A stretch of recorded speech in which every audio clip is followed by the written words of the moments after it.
Good afternoon, audience of In Defense of Christians and the Armenian National Committee of America on Facebook and on Twitter.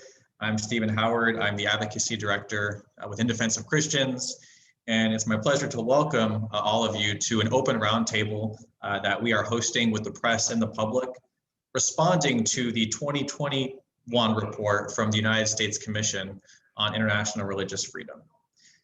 Every year, this commission, which receives its mandate from Congress, originally from the 1998 International Religious Freedom Act, releases a report with recommendations for the Secretary of State for actions that the State Department can take against the world's worst violators on religious freedom. We are incredibly grateful for the work of this commission, and we want to commend all commissioners for highlighting and raising awareness about persecution against Christians, as well as other vulnerable religious communities across the world, but especially in the Middle East and increasingly in parts of Africa. Today in particular, we want to analyze and respond to the report with specific attention placed on a number of countries in North Africa, the Middle East, as well as the Caucasus. And in particular, we have eyes on Algeria, Azerbaijan, Bahrain, Egypt, Iran, Iraq, Nigeria, Saudi Arabia, Syria, and Turkey. And again, I just want to reiterate that we're incredibly grateful to the Commission for its work, but I am going to actually read a statement from IDC's President Tawfiq Baklini to make it abundantly clear. IDC advocated and recommended to the Commission that it designate Turkey as a country of particular concern for its state-sponsored Christian persecution, not only domestically, but throughout the Middle East. I'm happy to share that letter with any reporters who are on the call, but I do want to highlight that amongst the signatories of that letter, we actually have Dr. Elizabeth Prodromou, who is a former USCIRF commissioner, and we also have Frank Wolf, who is not only a former member of Congress, but Congressman Frank Wolf introduced the 1998 International Religious Freedom Act. So we want to highlight that the member of Congress who authorized the legislation, which gives this commission its mandate, himself recommends that Turkey receive CPC designation. And so with that, bearing that in mind, I'm just going to read a quick statement from IDC's President Tawfiq Baklini. He states that, number one, we're congratulating USCIRF for releasing the report, and Mr. Baklini just highlights that the report illuminates the intense persecution that Christians face in the darkest corners of the world, and that IDC is particularly pleased to see that the report acknowledges and documents Turkey's many violations of religious freedom domestically and abroad.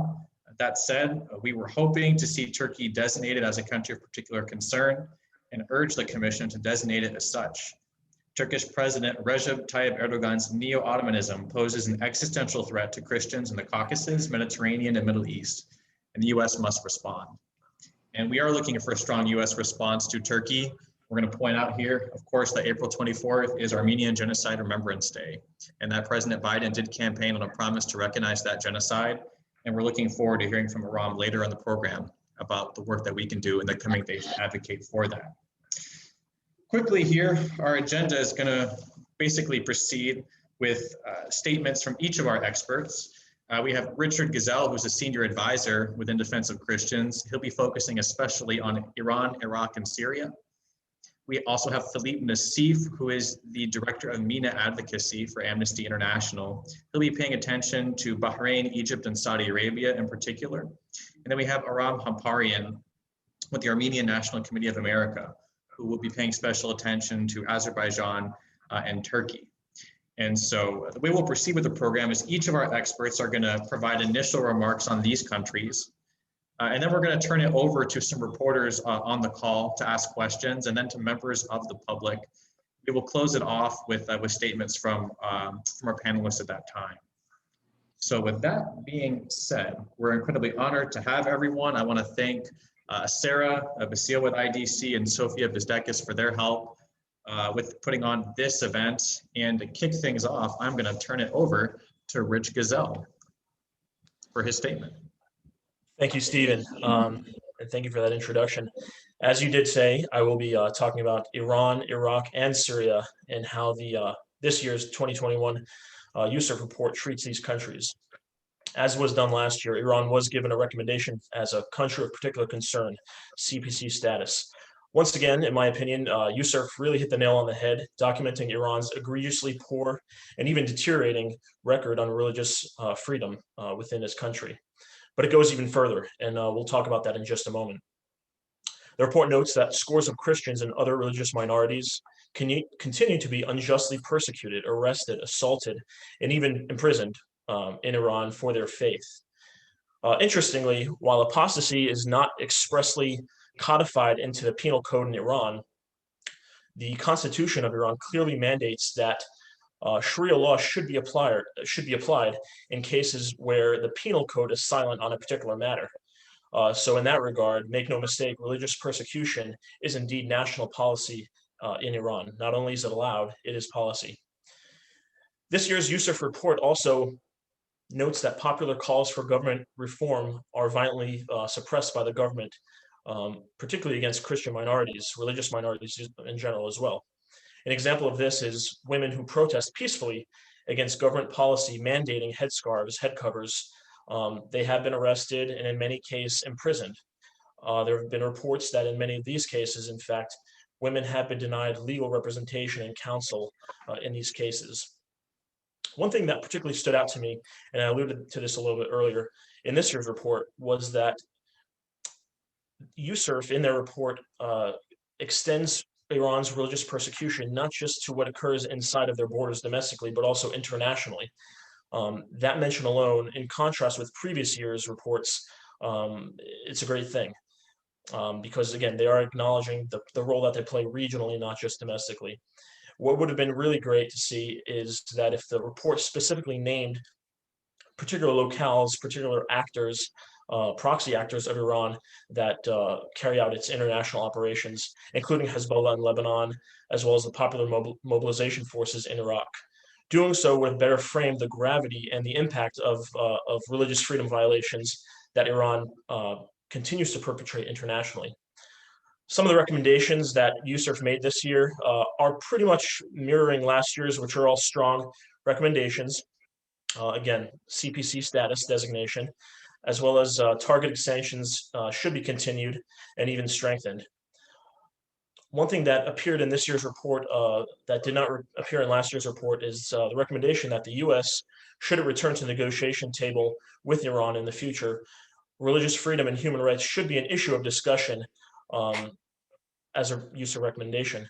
I'd also go ahead and take it just a little bit further than that and say that should they return to the negotiation table with Iran, Iran's support for proxy actors in the region should also be part of future negotiations. So overall, the Iran chapter was exactly what was expected, strong recommendations and a very keen recognition of some of the issues taking place that affect religious freedom in country. Moving on briefly to Iraq, overall, the report noted that despite some symbolic achievements in Iraq, the status of religious freedom indeed remains poor. Although ISIS was defeated recently in the last couple of years, that doesn't restore religious freedom for the Christian minorities, particularly in northern Iraq. The displaced Christians and Yazidis, who are genocide survivors, essentially, are reluctant to move back to their ancestral homelands. They do face barriers to their safe return, namely in the Nineveh Plain and Sinjar. And here we're talking about hundreds of thousands of displaced people. According to the report, there are three primary causes to their inhibited return. That is the ever-present fear that ISIS will reconstitute itself, which is a real fear, as we see in the news daily. The fact is these Christians and Yazidis are genocide survivors, as mentioned, and are deeply scarred, and they may never fully recover from their physical as well as emotional harm inflicted upon them in past years. The second cause for the inhibited return is a security threat posed by Iranian-backed militias, primarily the popular mobilization forces, which dominate the area in northern Iraq. These militias harass, even threaten violence and carry out violence against Christian minorities in the Nineveh Plain and in northern Iraq in general. They do so with impunity despite symbolic efforts by the central Iraqi government to rein them in. And then finally, the third reason is Turkey's continued bombing of Christian and Yazidi towns in northern Iraq, which is still underway, as we see in the news occurring quite frequently. The recommendations made by USCIRF this year, inclusion of Iraq in the State Department's special watch list, as we know, as well as the US government should maintain pressure on the Iraqi government to rein in Iranian-backed militias and enable the safe return of Christian and Yazidi minorities back to their ancestral homelands. The U.S. should impose sanctions on militia leaders who authorize or even allow religious freedom violations in northern Iraq. And then finally, the United States should continue to assist ethno-religious minorities to rebuild their communities in the Nimbo Plain and in Sinjar. And then finally, jump over to Syria. Syria, as it got last year, it received a CPC, country of particular concern recommendation. The USCIRF report correctly notes that religious freedom remains under serious threat in Syria and on multiple fronts. One front of that would be the Turkish-backed jihadist groups that threaten religious minorities in northern Syria. All the while, Turkey itself continues to campaign against what they term terrorist groups in northern Syria through bombing and aerial campaigns, which has devastated Christian communities in northern Syria. Meanwhile, in regime-controlled areas, the Syrian government continues violent crackdowns and human rights violations against its non-combatant citizens, many of whom are Christians.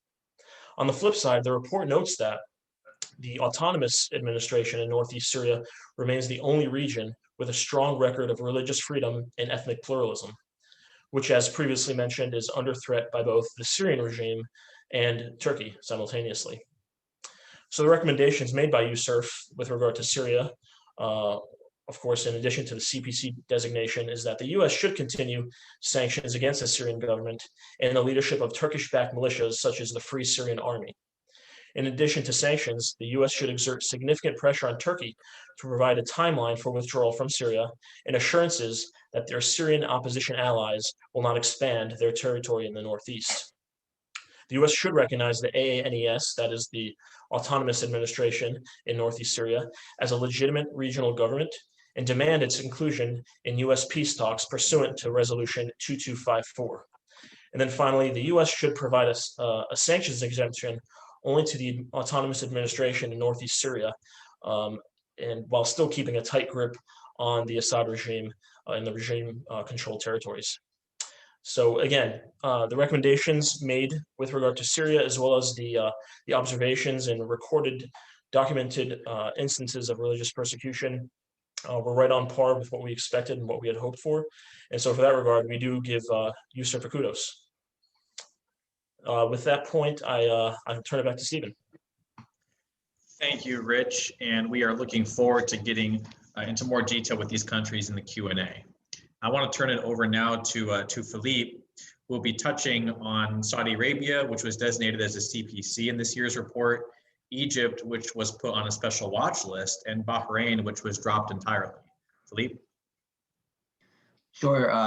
Thank you, Stephen, and thank you to everybody who's tuning in, and certainly thank you to the other panelists who are breaking down the various aspects of the USCIRF report that was put out earlier today, the annual report.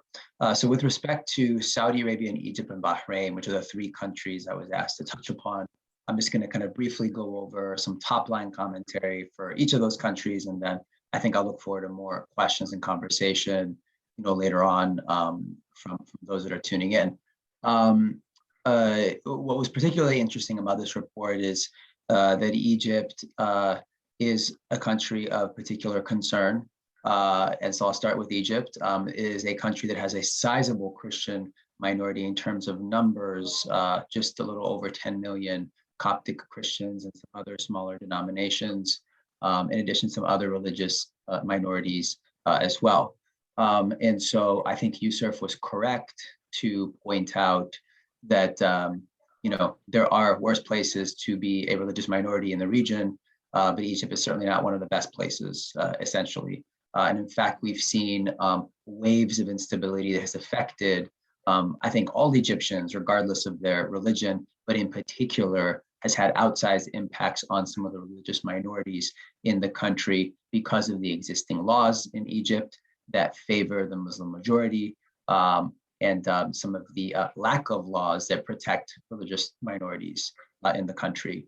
President Sisi has touted the building of the largest cathedral in the region and the allowing of additional buildings, building of new churches. However, from a human rights perspective, that's not the best way to measure a country's success when it comes to protecting or advancing religious minority rights. Because at the end of the day, if there's no people to go to those houses of worship, then there's no point. Or if they're not safe or feel free to go to actually show up and pray and worship. And we've seen some very high profile attacks in the past in Egypt against religious minorities, then there's also no point as well. So, we think that all of these, particular points that are laid out in the in USCIRF's report are valid. However, we would like to see a little bit more detail in terms of what the path forward is for Egypt under Sisi in order to address some of those concerns in the past. So moving on to Bahrain, another country of concern that was actually removed from any of the lists and designations on this year's report. That is something that's raised flags for me as a human rights advocate here based in Washington, D.C., because we know that Bahrain has had egregious human rights violations against its Shia majority population. This is a population that has taken to the streets in various waves of protests. It started with the Arab Spring, although that was not the first time they took to the streets, but it was certainly the most high-profile moment where they flooded the streets and were met with live bullets and were met with a ferocious crackdown by the ruling authorities in Bahrain. Bahrain is a country that receives a lot of US military assistance and training and financial backing. And it is one that we had a very hard time getting the Trump administration and even the previous administration, the Obama administration, to pay particular attention to the collapsing human rights situation in the country for all Bahrainis, particularly for the Shia majority, whom are sort of viewed as responsible for some of the unrest in Bahrain, at least from the perspective of the ruling monarchy. So it is a concern that, the report does highlight some improvements in Bahrain in terms of the ability for Bahraini Shia to be able to worship freely.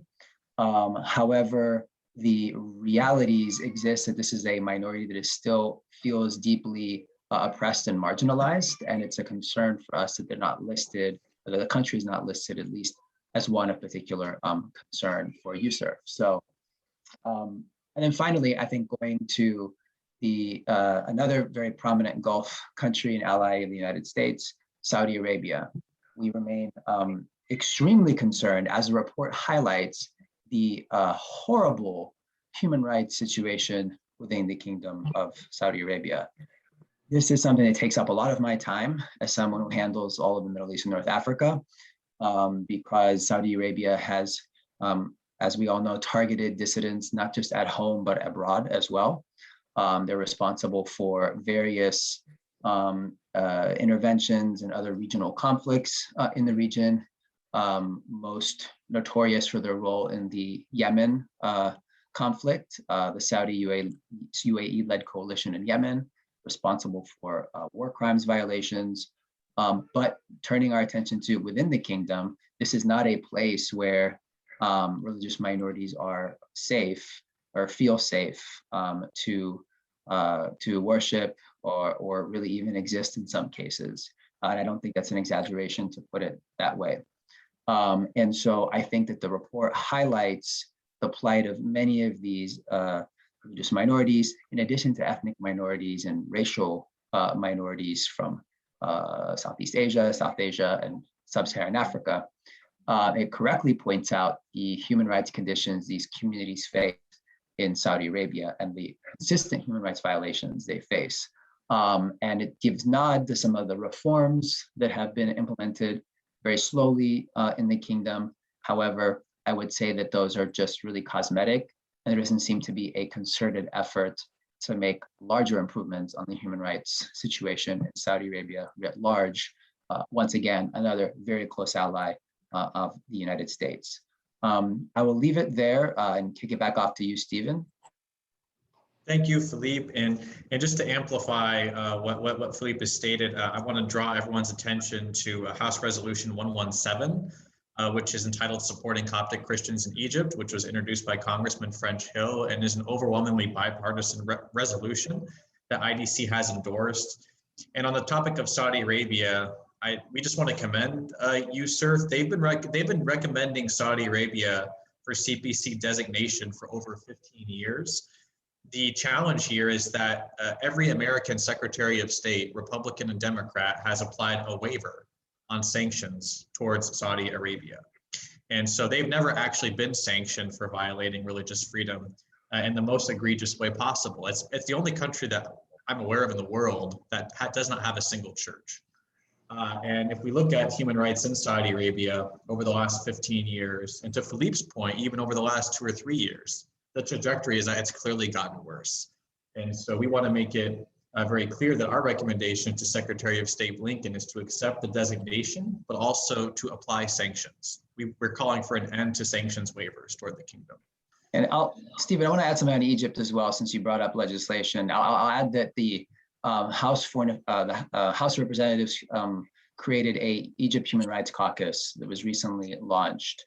And I think it's important for folks who are listening in to understand that international religious freedom is a human right. And so, we want to make sure that when we're talking about the rights of religious minorities, as we talk about the rights of racial minorities and, other types of groups that are marginalized and targeted around the world, that we also talk about religious minorities as well, which is a large part of my work, and I think a large part of a lot of our work, at least for the folks that are on this panel.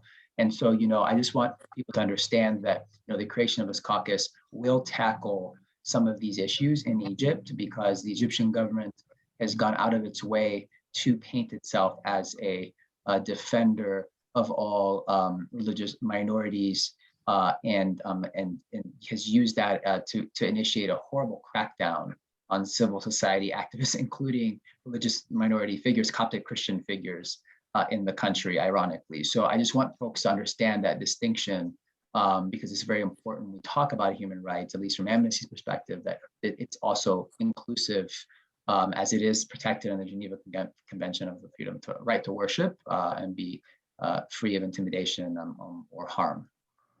Well said, well said. And we look forward to getting into more detail on that in the Q&A.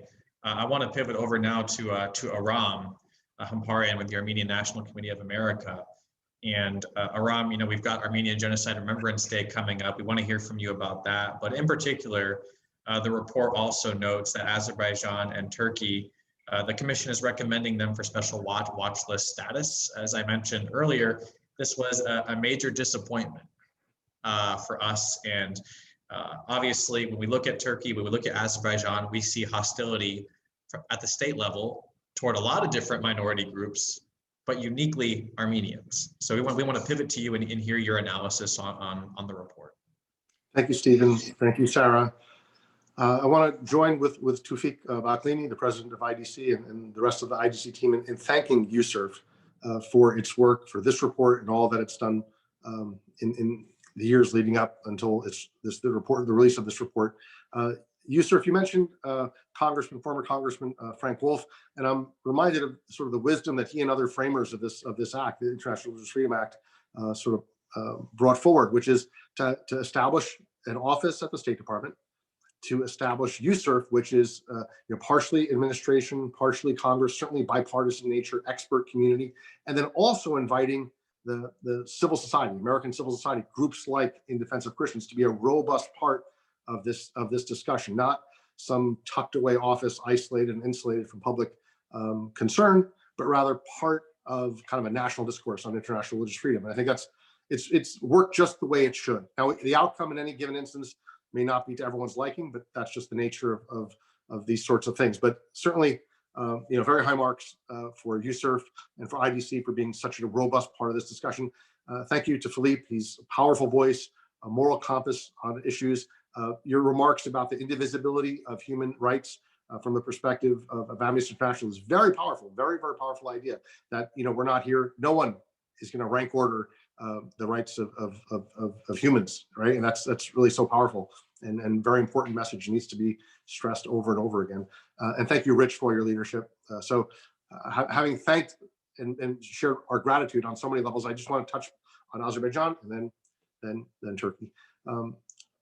We would argue that there are grounds in the report itself for Azerbaijan to be designated a country of particular concern.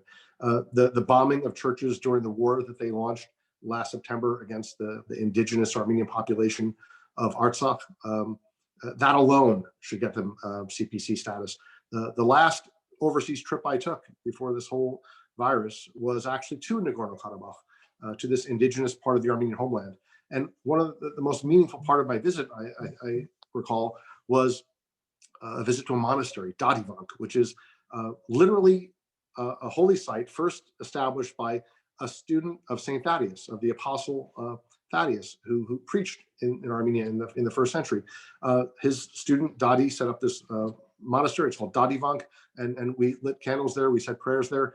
But that and many other hundreds of other Armenian holy sites, Christian sites, are now under the control of Azerbaijan, and they are making a concerted effort, not a hidden effort, but an open, unapologetic effort to destroy what's known as the epigraphic legacy history of the Armenian presence in those lands, literally taking chisels and going to each church and chipping off the Armenian letters, chipping off the crosses. They'll make concessions in certain cases that certain buildings are Christian, but not Armenian, holy sites, which is, is laughable from a historical perspective. The historians going back to ancient times have been writing about Armenians in that part of the world, and certainly the history of Armenian Christianity is deeply, deeply rooted there. So the bombing of churches, the desecration of holy sites, there was no mention whatsoever. There are things that weren't mentioned that, if they were mentioned, would make the case more powerful, which is the 28,000 Armenian khachkars, which are these holy sacred crosses, were demolished over the course of the last 15 years. They were bulldozed into the Arax River and then paved over. And this was all done on video, it was captured on video, brought forth into the public domain, and Azerbaijan has denied that to this day. There's even now, we read this week about a theme park that was created in Baku, the capital of Azerbaijan, where you can go and mock and ridicule the mannequins dressed as Armenians because we're somehow different, and really just immensely discriminatory against Armenians on the basis of their faith, on the basis of their religion, on the basis of their presence on their historical homeland. I read in the report a dissenting view that made the case that Azerbaijan didn't even belong on the special watch list.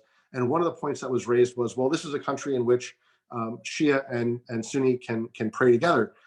I'm sure somebody can make an argument that in 1930s Germany, that Catholics and Lutherans could pray together, and maybe that's certainly a good thing that they can do so, but does not detract in any way from the fact that Jews and Slavs and gays and others were massacred outright in the Holocaust. It's a very, very sort of very weak defense of Azerbaijan's toleration, that because some tolerance exists, it's a mostly tolerant country. The fact of the matter is, you would have to look very far, very wide to find a state-sponsored demonization of an ethnic or religious group.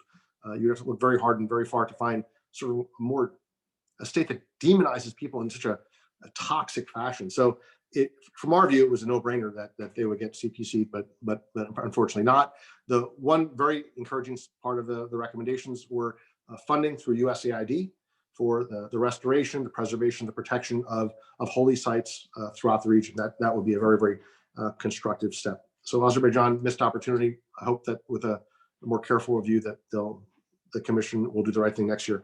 On IDC, we would echo, in terms of Turkey, we would echo IDC's views on Turkey meriting CDC status. We are seeing an open, unapologetic effort by the Erdogan government to eradicate, and this is a phrase that I know in the English translation, but it was uttered in Turkish, to eradicate the remnants of the sword, which is a phrase that the Turks have used for decades to describe the ones that they didn't get around to killing in 1915. They got most of them. Those who weren't killed were exiled, but there are a few around, and they're not really worth killing. But we'll get to it one day. That conception of Armenians and Christians, Assyrians, Maronites, Chaldeans, Assyrians, Syriacs, and others, that conception of these individuals as remnants of the sort, I believe now extends to Armenia itself, to the Armenian homeland itself. And if you look at the map, you have a very powerful Turkey here and a very powerful Azerbaijan here, and the small Armenia in the middle, and a chunk of it was stolen last fall, and they're looking to finish the rest. Aliyev just this morning talked about forcing his way through southern Armenia to create a land bridge between Turkey and Azerbaijan. A threat against a sovereign nation, a member of the UN, threatening another member of the UN. A chance to turn this around is this Saturday, when the nation will mark Armenian Genocide Remembrance Day.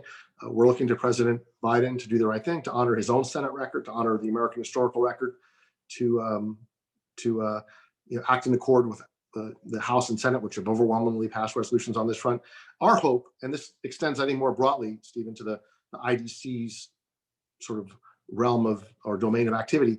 Our hope is that an America that takes a strong stance, stands on the right side of the Armenian genocide, of the Christian genocide of the First World War, will also be an America that's more willing to take a moral stand on these issues, as opposed to bartering them away, as opposed to bartering Tibet with China, or bartering every manner of human rights abuse around the world. We'll say this, we won't say that, as part of some geopolitical calculation. If we can wrest the American response to atrocities, to persecution, to genocide, if we can wrest it away above the realm of politics, I think we'll have done a great service, not just for America, but for vulnerable populations, and I think all the world. So with that, thanks very much. Well said. And before we kind of transition here to just questions from the press, I just want to make two very brief comments on Algeria and Nigeria. On Algeria, we are incredibly concerned about the persecution from the government against particularly Protestant Christian communities. And I want to make it abundantly clear that while these are communities of people who have recently converted to Christianity, the religion of Christianity itself in Algeria dates back to the earliest days of the Christian faith. And there are countless saints in Christian history, and even popes that come from that region of the world, most notably St. Augustine. And so we just want to make it very clear to the Algerian government that while these communities of converts are fairly recent, the religion's presence in their country is ancient. And by no means should their citizens be persecuted for practicing any religion, but nevertheless one that is so deeply rooted in that country. And on Nigeria, we have been incredibly concerned about the rate of Christian persecution in northern Nigeria as well as in central Nigeria. And we have been calling, we have been calling for it to be designated as a genocide, and we have been calling for a special envoy to be sent to Nigeria to monitor religious freedom and terrorism. And it's very important that now the Biden administration do so. That's a recommendation that we have made for 2 years now, and we want to see some action there. So with that being said, I'm going to pivot to the reporters we have on the call. I want to actually start with Lena Argidi with the Greek Public Broadcasting. And so I'm just going to ask if Sarah could kindly promote her to panelist so that she can ask her questions.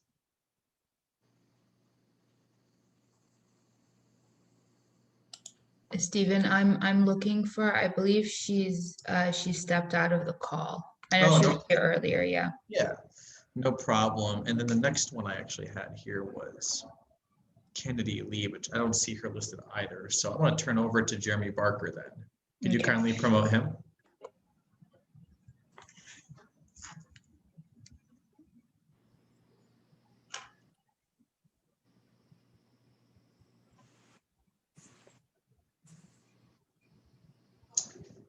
Let's see, Jeremy, are you there? I am. Can you all hear me? Great. Good to see you all. And thank you for this presentation. It was really useful on a number of points. Have two questions that I wanted to raise for any of you to pick up. And the first really picks up on the point that Philippe, you raised about understanding religious freedom as a human rights issue. And it's critical that this new administration has made a big point of saying they really want to center human rights within foreign policy, which is great. And so as this USCIRF report makes clear, religious freedom is so salient to so many kind of key issues for our foreign policy. So my first question would be, where would we be looking for early indicators that the administration sees religious freedom as a part of their human rights concerns? So that's my first question. I'll go ahead and ask the second one, which really, I think, looks at something that, in my opinion, has been a missing component of US religious freedom policy over the past 20 years since IRFA, and that has been the programmatic efforts to actually advance religious freedom. Whether in the USCIRF reports or State Department's reports, the focus is more on policy efforts, raising the issue in bilateral meetings. Less attention goes to how religious freedom is integrated into State Department, USAID, other programmatic efforts. So the second question would be with regard to those programmatic efforts, whether that's State Department's good governance, inclusive citizenship programming, education, cultural affairs, humanitarian assistance, genocide prevention. Where might we see opportunities for integration of religious freedom into those programmatic efforts? So one on policy, one on programmatic concerns. Those are great questions, Jeremy. I'd like to pivot over to Aram for the early indicators question, particularly with the genocide remembrance coming up. And then I want to pivot to Philippe for comments, since you mentioned him by name, on early indicators, as well as on just the integration of religious freedom into US government policy. So I'll turn it to Aram first. I mean, the indications on the issue of the Armenian genocide are generally positive. This April 24th is coming in the wake of the congressional resolutions, which were overwhelmingly bipartisan. Then you have Senator Biden's record for 30 plus years working with Bob Dole and others on this issue. And then you have Erdogan's conduct, which is openly hostile, unapologetically hostile to US interests and allies. So the pieces are all there. I don't think it's ever been an easy thing for American presidents because there's geopolitics, but I think it's never been easier. But again, we've seen this take twists and turns over the years, both in Congress and the executive branch. So, we hope for the best, and we're just working, and we're going to run through the finish line this Friday, Saturday, and see where we end up. I did have one thought about the programmatic aspect of religious freedom or religious identity. I'll just give an experience that we had in Syria. Our community is organized largely around religious structures in Syria, and Christians were persecuted in this part of the world based on their identity, and yet the assistance programs were kind of blind to that identity, which actually was materially, practically significant. We don't need to cross any church-state lines to understand that certain classes of people get persecuted because of things they hold in common, and that others look to church institutions to provide help in times of difficulty. So there's still a gap that needs to be filled in that regard. Thank you, Aram. Well said. Let's turn it over to Philippe now for his thoughts.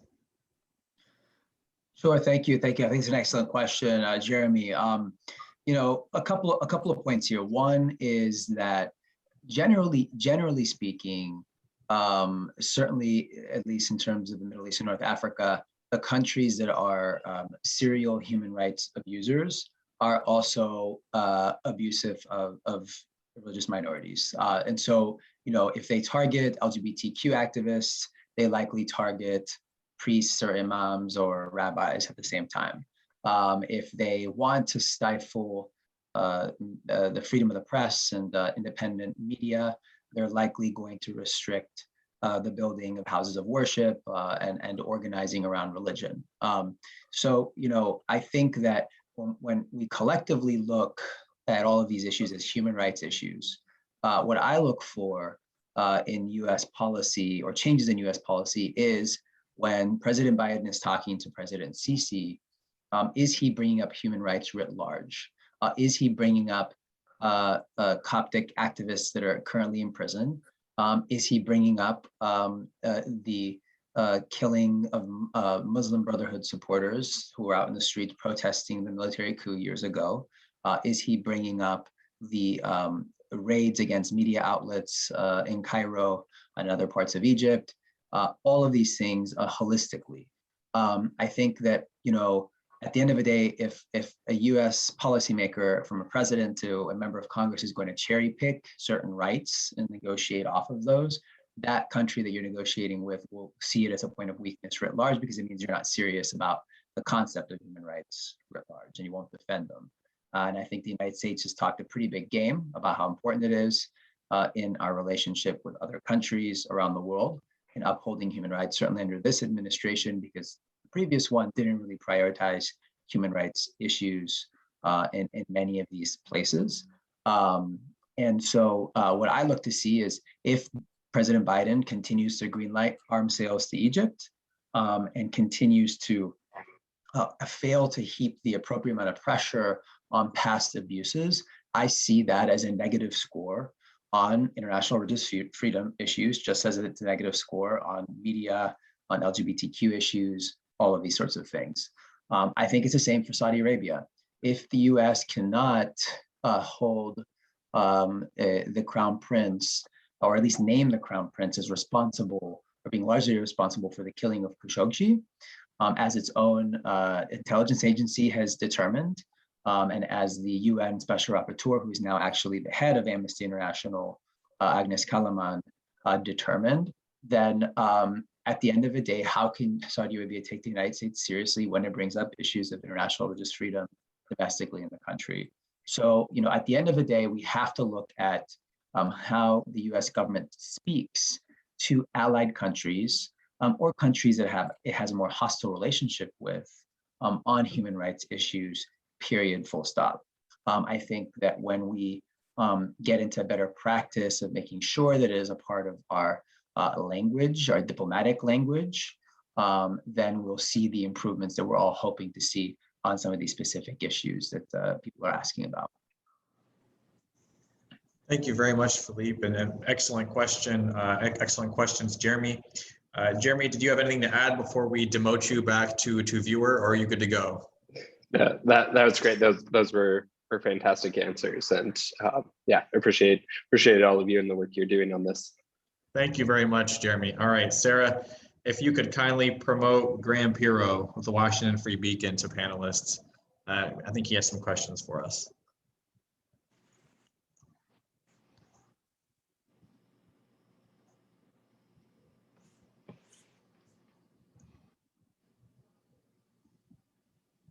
Graham, it looks like you're on now. We're happy to have you. You may be on mute. Let's see. Sarah's our friend on mute here. Okay. Maybe he's having a Wi-Fi issue. Yeah, maybe he's having a Wi-Fi issue. Cool. Let's just leave him up there, and hopefully he'll connect soon. Because I do see that Emily Wood is here with the Christian Post. Oh, actually, there's Graham. Okay, Graham. Hi, apologies on the delay.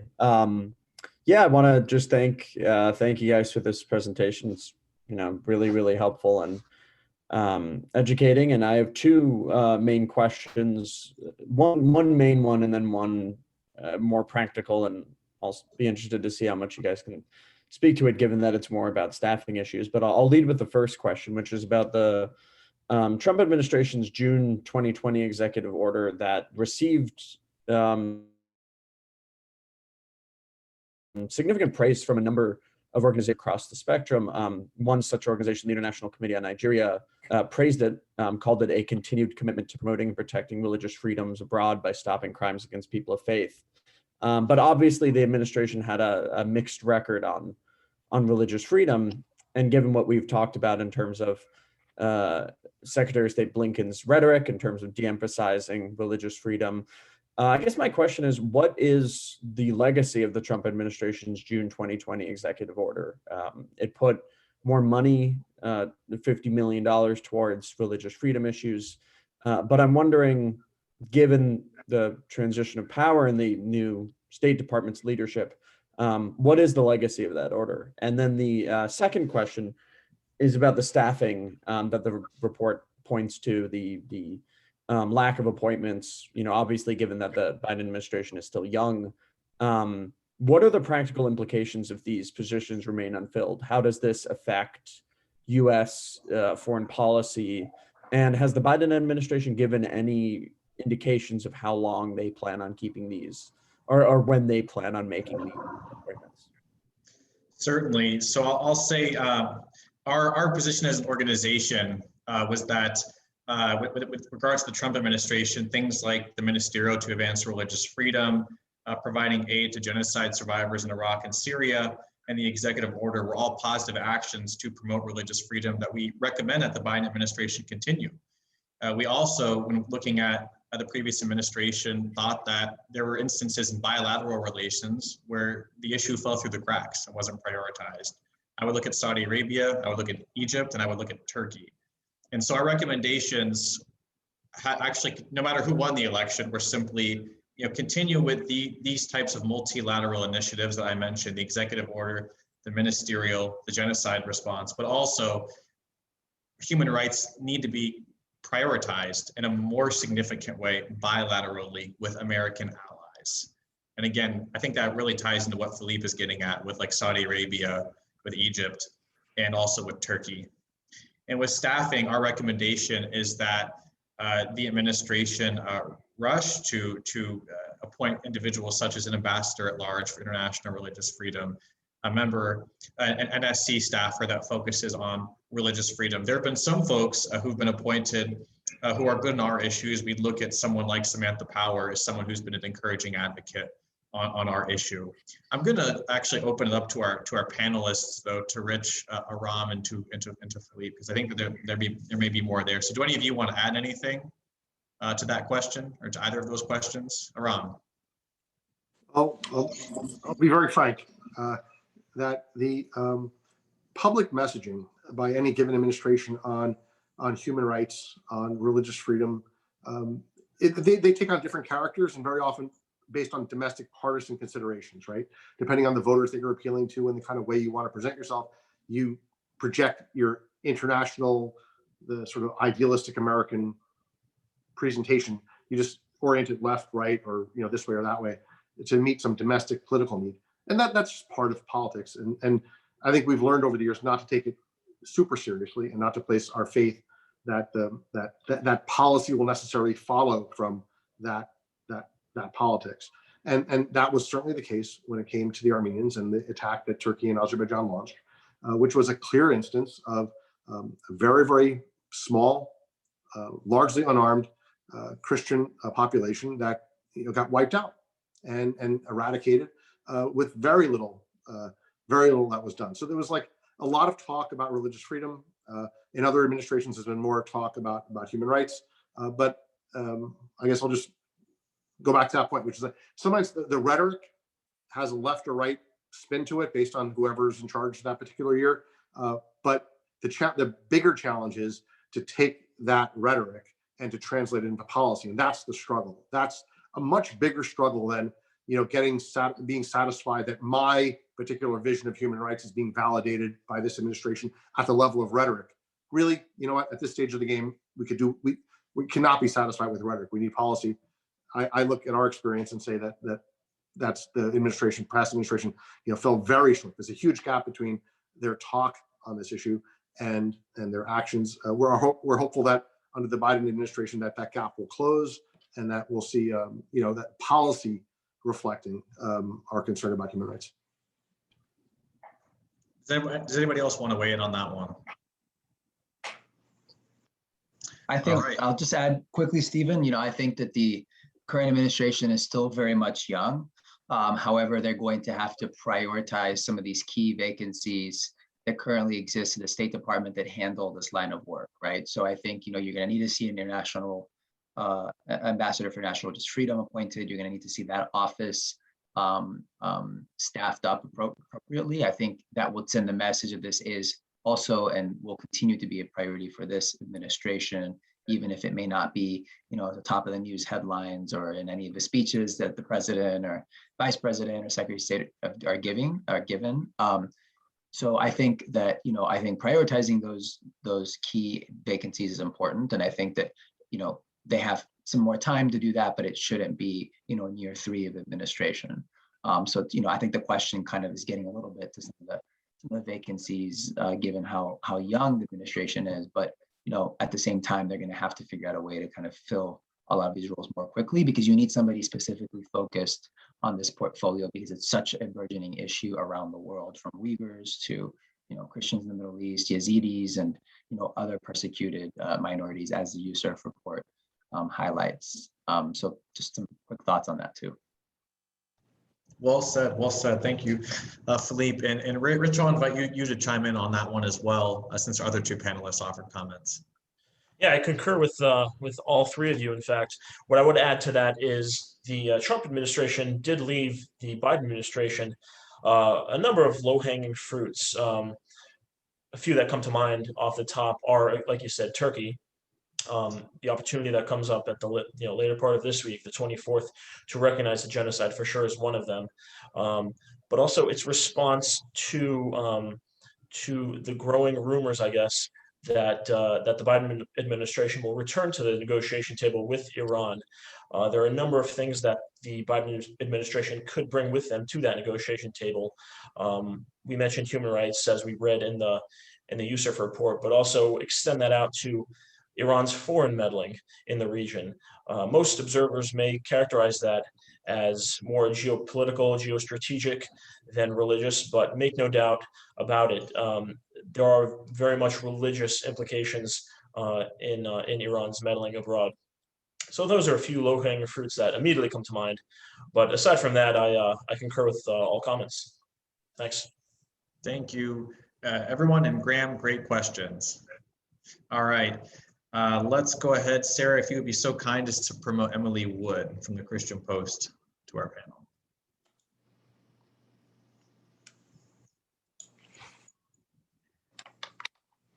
Emily, you are a panelist now. Congratulations. Hi, this is Emily Wood. Thank you so much for hosting this panel today. It's been very informative.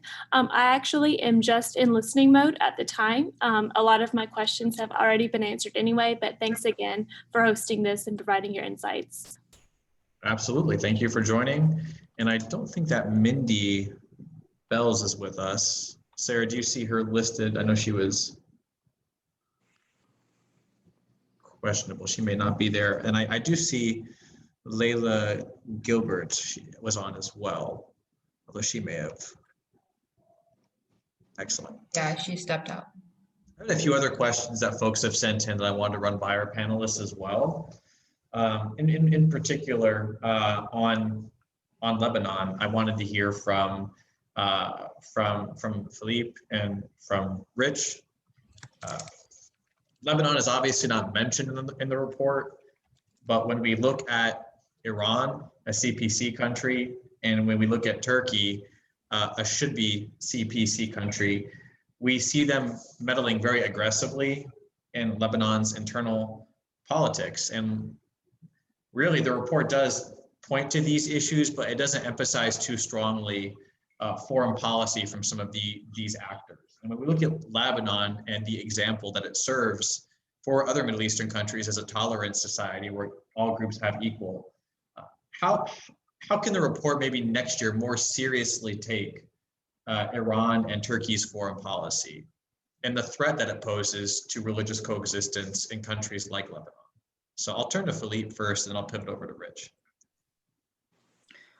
Yeah, that's a good question. I was on a panel earlier today hosted by the Middle East Institute, focused on Lebanon specifically and the economic collapse and the slide, the deterioration of human rights in the country, basically. And this was a big topic of conversation, mainly because you've got a situation where you have Lebanon, a country that has a lot of external players in some of the domestic politics.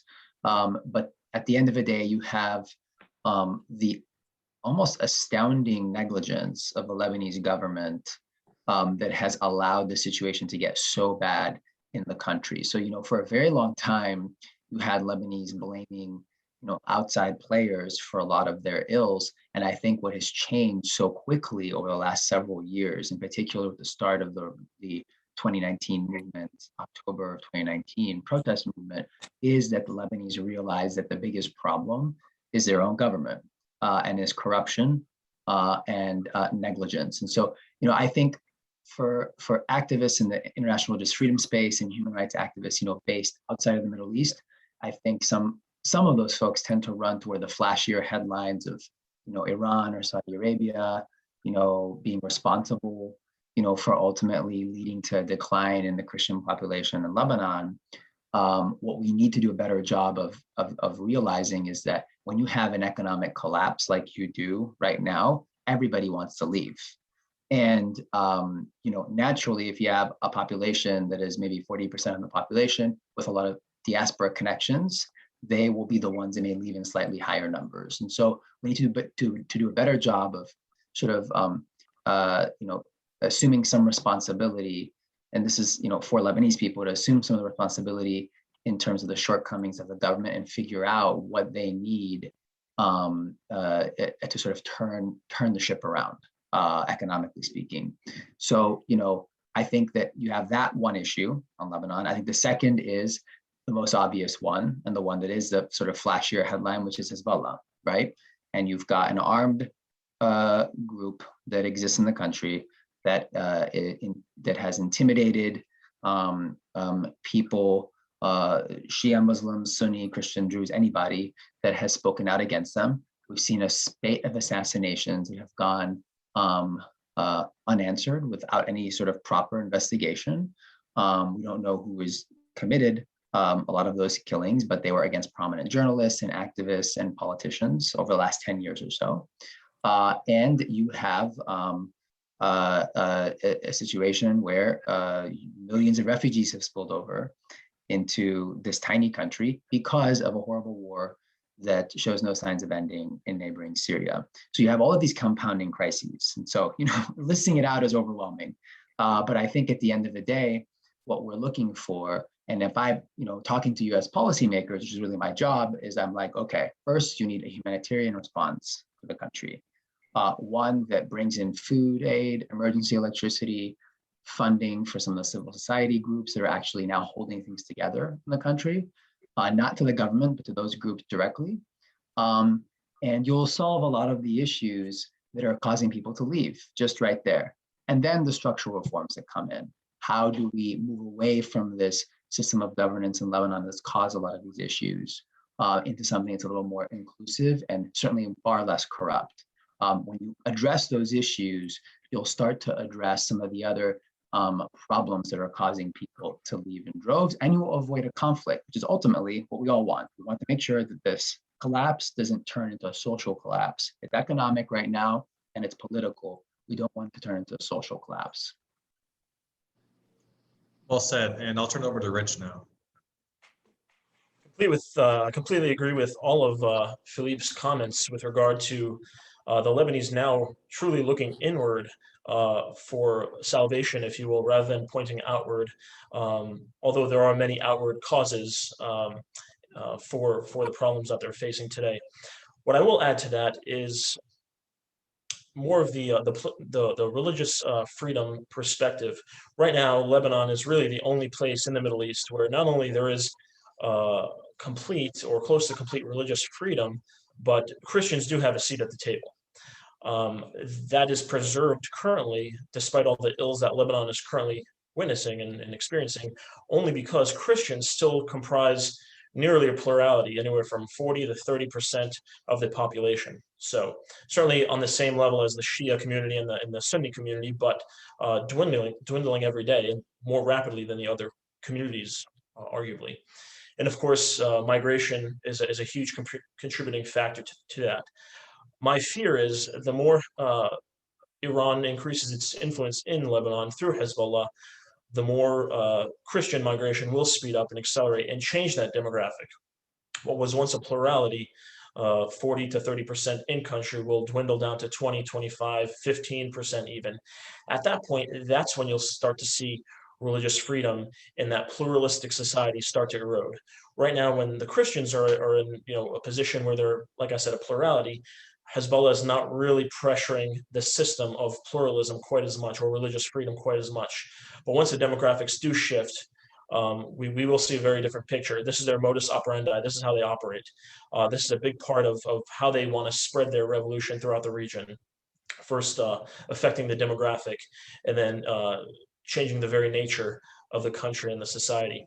And unfortunately, as we know, over the last 40 to 50 years, we've witnessed the first to migrate from Lebanon are going to be the Christians. We know that from history, and that shows no trend, no sign of changing that trend.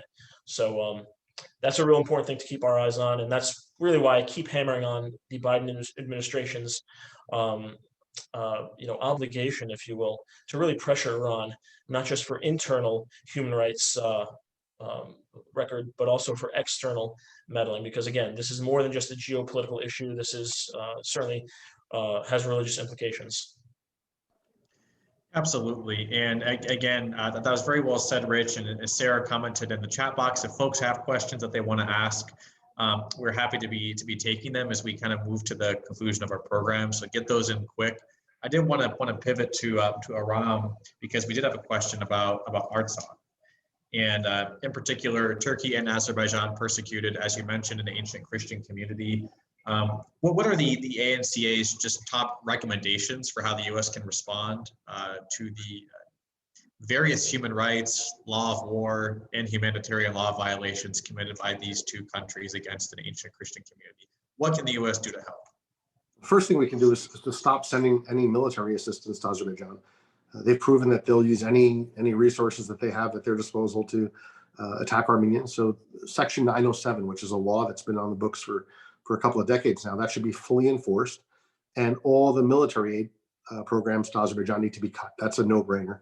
It's number one. Number two, we need to see a humanitarian aid program to help the people of Artsakh. And in the last several months, the latter part of the Trump administration, the early part of the Biden administration, we've seen very robust and very important programs to help the Rohingya, to help in Yemen, to help in Ethiopia. These are wonderful programs. And in the tens, hundreds of millions of dollars, we've seen only about $4.5 million go to the people of Artsakh, and it's a mystery to us why that's the case.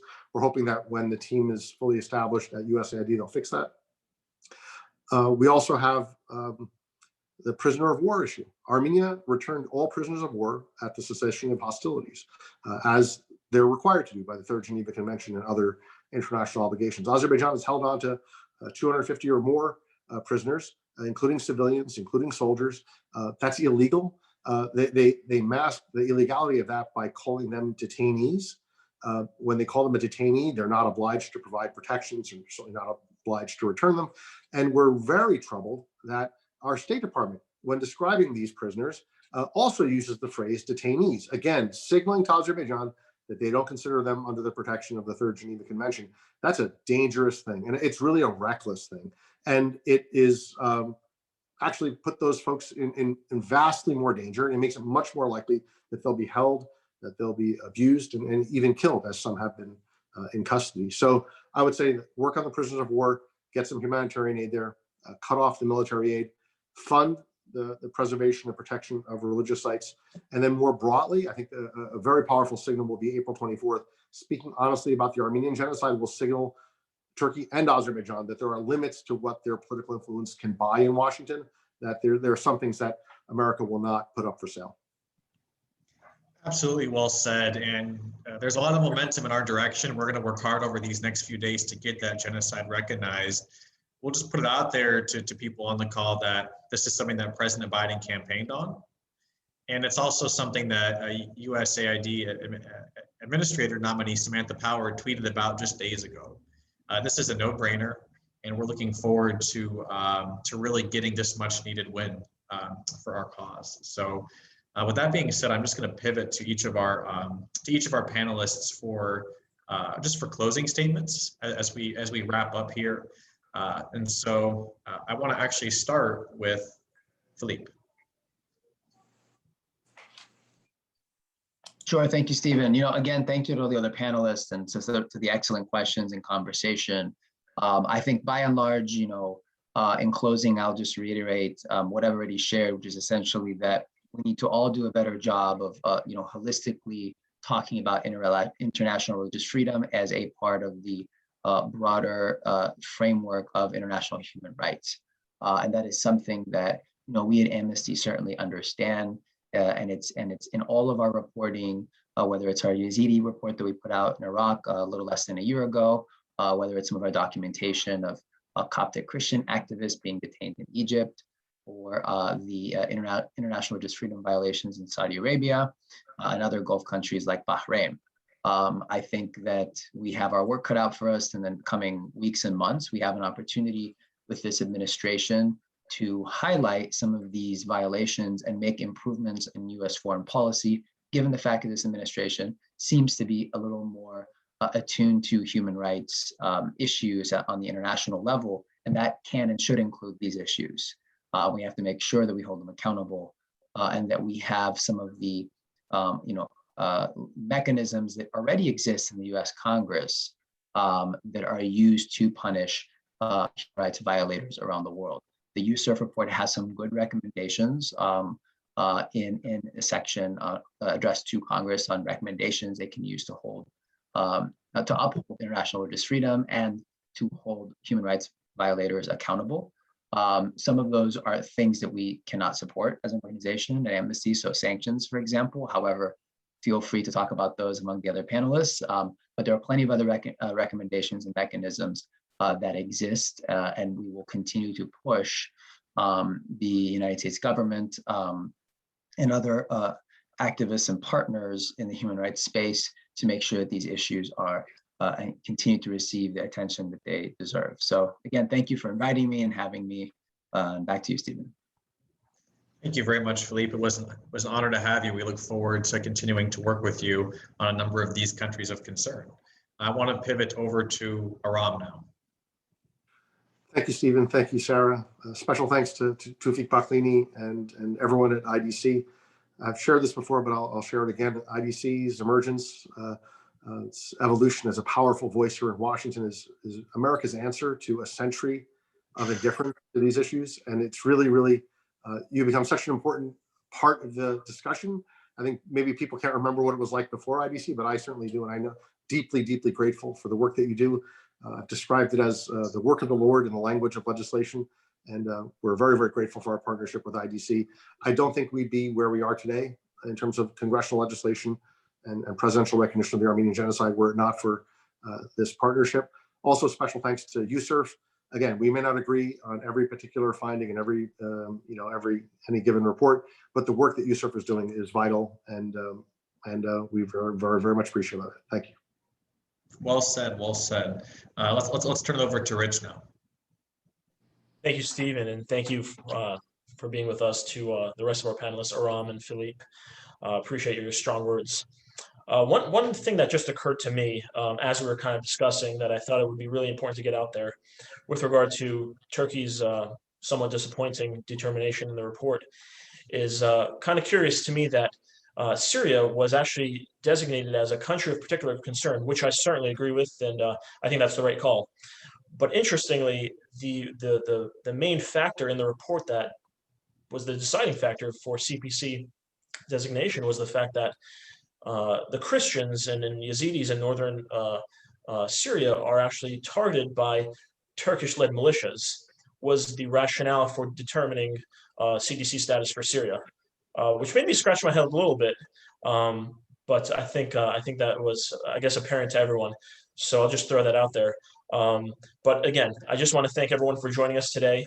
I want to thank USCIRF for their strong recommendations, for recognizing that religious freedom is threatened throughout the world and in a number of countries that some of them, we have quite good relations with, Saudi Arabia and Turkey being some of them. but they can't be afraid to call a spade a spade. You know, human rights are paramount. They're not given to us or taken from us by a government. And I'm very thankful for USCIRF's recognition of that. So once again, thank you for all joining us today. And I wish you a great afternoon. Thank you. Well